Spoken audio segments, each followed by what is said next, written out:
most challenging of all, when in the Margrave's presence, a lady must always, without exception, speak in a rhyming dactylic tetrada. What? A poetic meter, in which each line consists of 4 groups of 3-syllable phrases with the accent on the first syllable. And the first syllable of the 4th phrase of each line must rhyme with the corresponding syllable on the line before it. You're making this up. I passionately wish I were. I shall demonstrate by example. If the Margrave were to ask you, hasn't the weather been nice lately? You might answer, the night was a tumult of thunder and storm. But ever since then, it's been lovely and warm. Get a drive. Drusilla, my friend, is your father the Count feeling any better? If at the Creator's feet I did kneel, and she were to grant me the power to heal, no greater balm could my father desire than the wishes that issue from you, my dear sire. No greater balm could I desire than your grace and charm in my home. I have received many glowing reports of your beauty, Princess, but even the most glowing of all failed to do justice to your radiance. I take it your journey was pleasant and safe. The journey was lovely.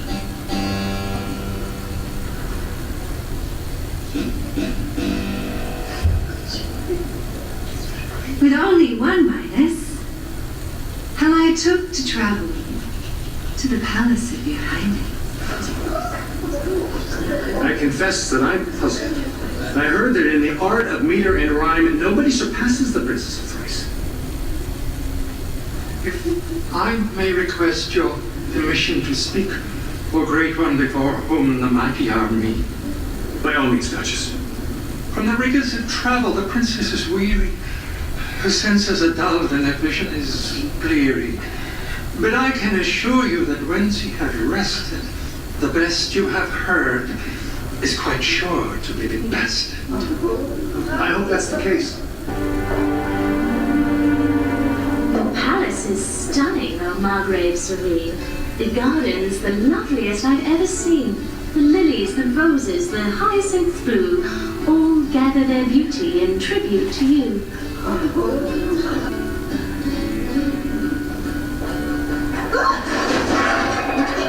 Clean that up at once. Servants these days are hopeless, my liege. One feels in one's house as if under siege. Too true, Countess. In my father's day, people knew their place. There was such a thing as discipline. When my servants drop things or grumble or whine, it's never too long for they back in line. Tell me how you manage it, Princess. Once, long ago, I was training a slave who endeavored most stubbornly not to behave.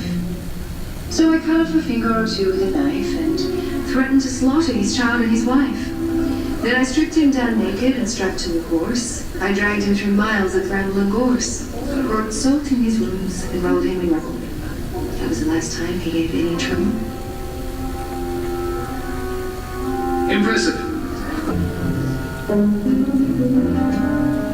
Oh, Princess, I'm filled with much admiration. You must show the Margrave your lovely creation.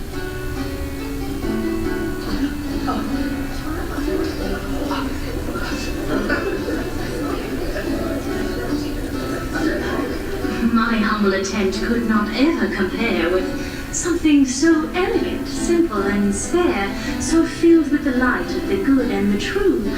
Alas, what you see is the best I can do. Perhaps the princess has not yet recovered from the rigors of travel. When her mother was killed in a fall from the saddle, she was raised by her father on the trail of battle. The vision, perhaps, in the making of lace. She has mastered the arts of the hunt and the chase. The forests of Rothenburg, so I am told, are teeming with chatrons, ferocious and bold.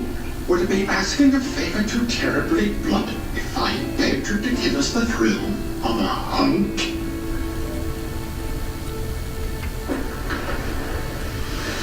A wife I could hunt with. That would be something worth having. Does the idea of a hunt sound like fun to you, Countess? That which amuses the Margrave, of course, is to me of amusement the ultimate source. Brother, you're always so mean and unfair. If you cared for my feelings, his life you'll spare.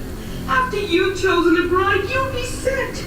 You'll have a darling to cuddle and pet. You'll have a plaything that's yours for all time. Why shouldn't I have a plaything that's mine?